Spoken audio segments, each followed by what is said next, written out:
Assalamualaikum dan selamat sejahtera kepada semua murid.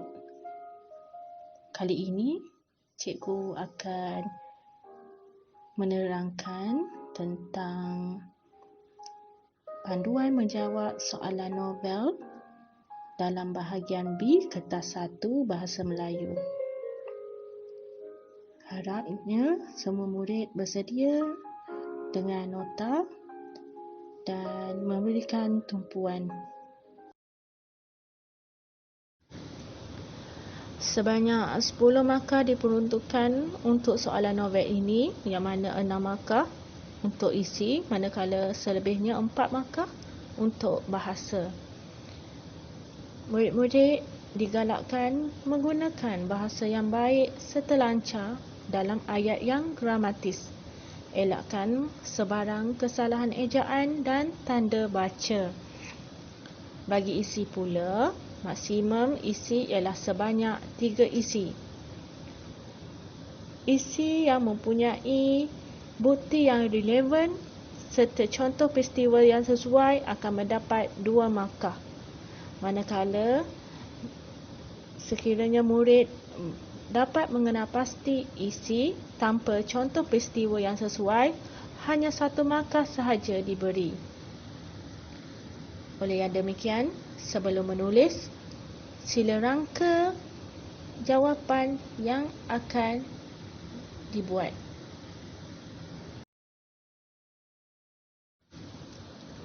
Ini merupakan satu contoh soalan yang biasanya ditanya kepada murid. Sebelum menulis, baca dengan teliti soalan yang ditanya dan kenal pasti novel yang akan dijawab.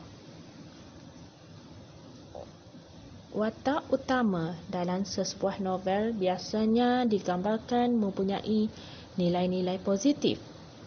Menyatakan 3 nilai murni yang terdapat pada watak utama dalam novel Meniti Impian, beserta contoh peristiwa yang menunjukkan watak utama itu mempunyai nilai-nilai yang anda nyatakan itu.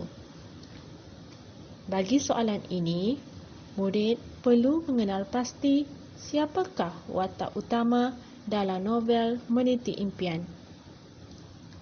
Setelah itu, murid akan mengenal pasti nilai-nilai murni yang terdapat dalam diri watak berkenaan.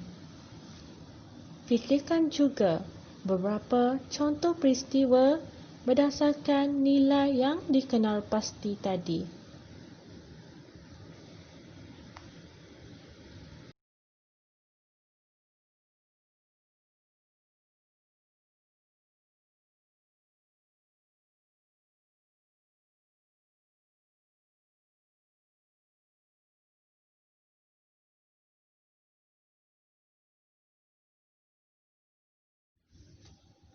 Pada paparan ini, tersenarai 9 nilai yang terdapat dalam watak utama iaitu Zahar.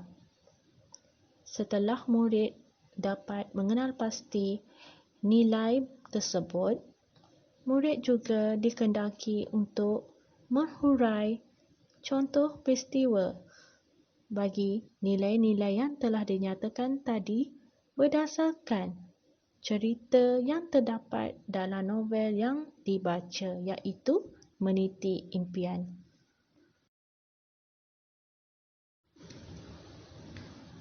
Pada paparan ini, cikgu telah menyenaraikan 3 nilai bagi watak Zahar. Selain itu, terdapat juga contoh peristiwa bagi menghurai nilai-nilai yang telah dinyatakan. Murid-murid dikendaki untuk menghurai peristiwa berdasarkan fahaman melalui pembacaan novel Meniti Impian.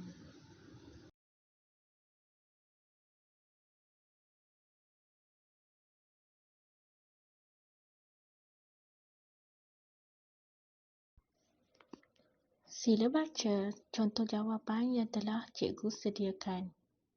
Murid-murid digalakkan untuk menulis dalam bentuk berenggan bagi setiap isi yang dinyatakan. Pastikan penulisan dan penggunaan bahasa betul dan tersusun.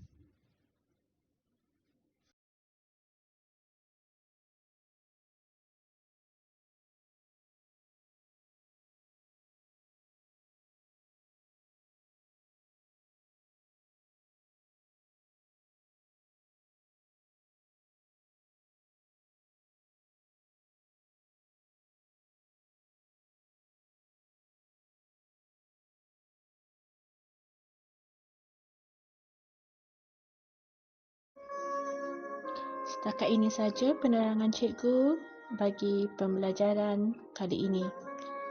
Cikgu harap murid-murid mendapat manfaat dengan penerangan yang telah diberikan sebentar tadi.